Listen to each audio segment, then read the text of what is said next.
Bismillahirrahmanirrahim.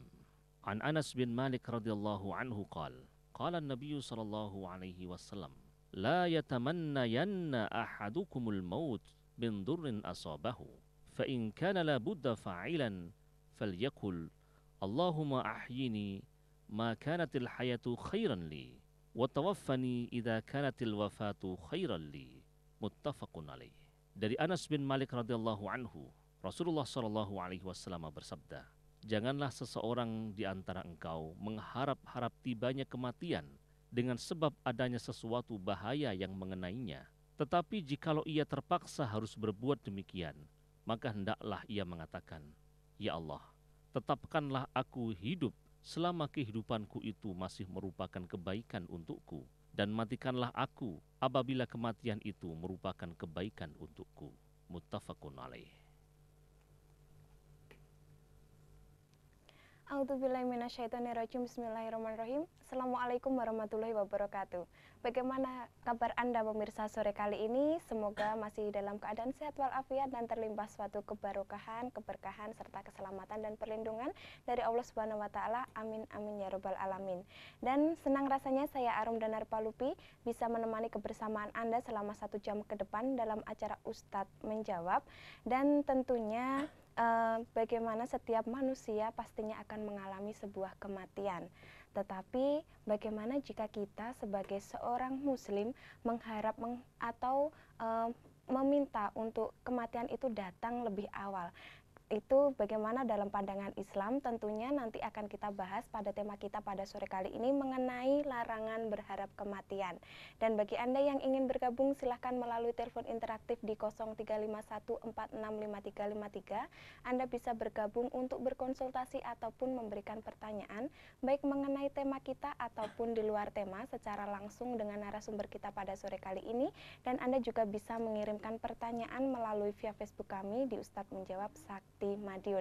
Nah pemirsa, bagi Anda yang memiliki majelis Bapak Ibu untuk pengajian yang ingin melihat atau menonton secara langsung atau secara live di Ustadz Menjawab di studio kami, silahkan menghubungi nomor kreatif kami yang sudah tertera di layar Anda. Silahkan menghubungi, nanti Anda juga bisa menonton secara langsung di studio kami di Studio 1 di Sakti Madiun TV.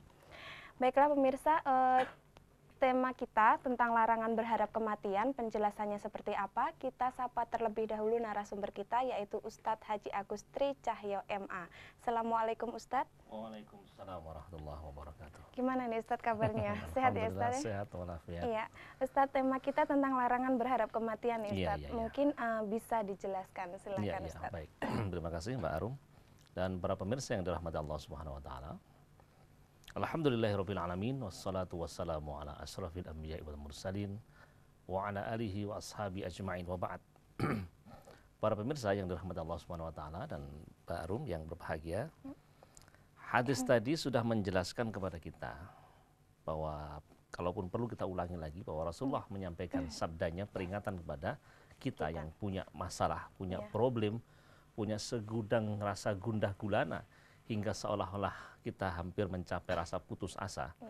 Sampai Rasulullah mengatakan la yatamannayanna, sekali-kali jangan pernah berharap ahadukum al-maut, kematian bagi diri salah satu di antara kalian. Lafadz Rasul ini menggunakan nun taukid tsakilah namanya. Jadi tanda bahwa penyangatan, bentuk jangan sekali-kali kita berharap kematian, apapun saja derita yang menghampiri kita. Nah, karena itu Rasulullah mengatakan, wa in kana la budda minhu, kalau memang seolah-olah menjadi sebuah keniscayaan. Jadi kalau seseorang sudah tidak tahan lagi dengan derita itu, tetap tidak boleh ada sesuatu luapan-luapan yang menunjukkan rasa keputusasaan dia. Tapi Rasulullah mengajarkan kepada kita untuk berdoa kepada Allah. Allahumma ahyini in kanatil hayatu khairali. Ya Allah, hidupkanlah kami kalau memang kehidupan ini menjadi baik bagi kami. Kalau memang dengan hidup ini akan ada kemanfaatan, ada kemaslahatan bagi kami, bagi orang-orang yang nanti memelihara kami, maka hidupkan kami. Kemudian wa tawaffani in kanatil hayatu khairali. Tapi wafatkanlah kami kalau memang wafat atau mati itu menjadi jalan terbaik. Jadi disinilah kemudian bahwa hidup dan mati itu dua hal yang sebenarnya bisa menjadi baik, bisa menjadi jelek. Iya. Dan kita tidak tahu mana yang terbaik di antara keduanya itu. Ya. Bisa saja kehidupan itu yang terbaik menurut Allah. Dan kita tidak tahu bahwa mungkin kehidupan itulah yang terbaik. Atau sebaliknya, mungkin kematian itu yang terbaik bagi kita. Dan seringkali kita menyangka bahwa kematian adalah akhir dari segala-galanya. Iya. Kematian identik dengan bahwa orang itu sudah apa namanya? Mau berpikir untuk mengakhiri penderitaannya ya betul. Ustaz ya. Dengan mati dianggap sudah penderitaannya sudah habis, Iya. terus kemudian dan lain sebagainya ya. Tetapi kita tidak tahu ada apa di balik pasca kematian itu. Iya, betul. Karena itulah kemudian Rasulullah mengajarkan tadi, ya Allah, hidupkanlah kami kalau memang hidup itu menjadi kebaikan bagi kami, dan wafatkanlah kalau memang wafat itu menjadi hal yang terbaik bagi kami. Nah, maka di sini tema tentang hadis ini sebenarnya mengajarkan kepada kita tentang ar-raja. Raja itu berharap. Jadi berharap menyematkan sebuah harapan kepada Allah Subhanahu wa taala. Perlu kita fahami bahwa dalam kehidupan ini ada dua hal yang harus kita miliki. Ada ruang namanya ikhtiar. Karena kehidupan itu atau hidup itu adalah sambungan ikhtiar demi ikhtiar. Rangkaian usaha demi usaha. Dan perlu kita fahami bahwa ikhtiar itu, usaha itu terwujud dalam bentuk profesionalisme, disiplin, etos kerja, semangat kerja, dan seterusnya. Maka itu terwujudlah dalam bentuk ikhtiar. Orang berikhtiar untuk apa? Untuk dia bisa mendapatkan sesuatu yang diharapkan. Maka dia perlu berdisiplin. Dia perlu memiliki etos kerja supaya cita-cita dia tercapai. Tapi jangan lupa ada ruang yang kedua. Yang ruang itu menjadi ruang gelap yang hanya Allah Subhanahu wa taala yang tahu. Apa itu? Ruang pengharapan. Atau ruang takdir dari Allah yang tidak ada di antara kita yang tahu apa yang akan terjadi pada kita.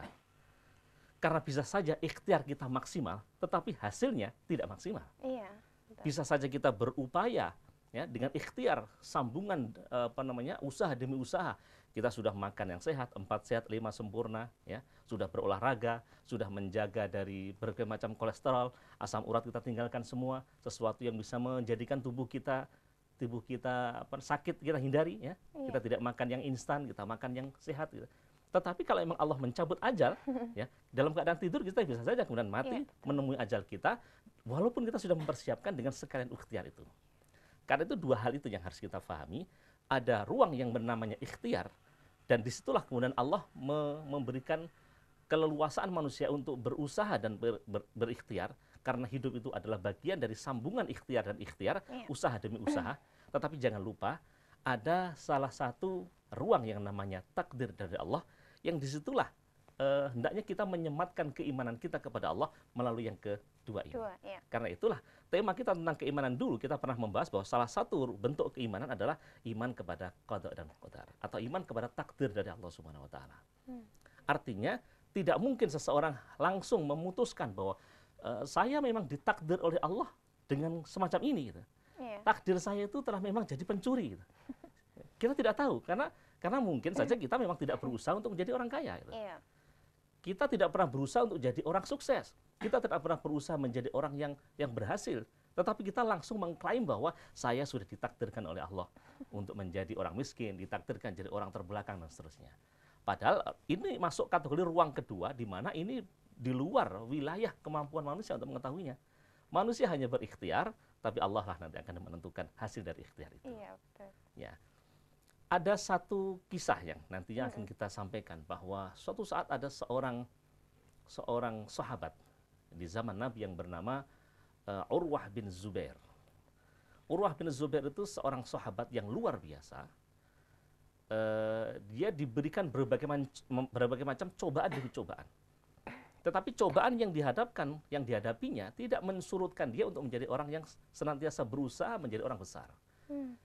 Jadi ketika dia memiliki 4 orang anak. Salah satu anaknya itu pernah dengan tanpa sengaja masuk ke satu kandang kuda, kemudian ditendang oleh kuda dengan sekuat tenaga kuda itu, dan dengan dua kakinya itu. Biasanya karena kuda kan selalu nyepak dengan 2 kaki, ya. Tidak mungkin dengan 1 gitu. Langsung menemui ajalnya gitu. Dan begitu. Kemudian derita demi derita dilalui oleh seorang sahabat yang bernama Urwah bin Zubair ini. Sampai kemudian salah satu kisah yang sangat sangat populer adalah Urwah itu pernah menderita satu penyakit yang menyebabkan kakinya harus diamputasi.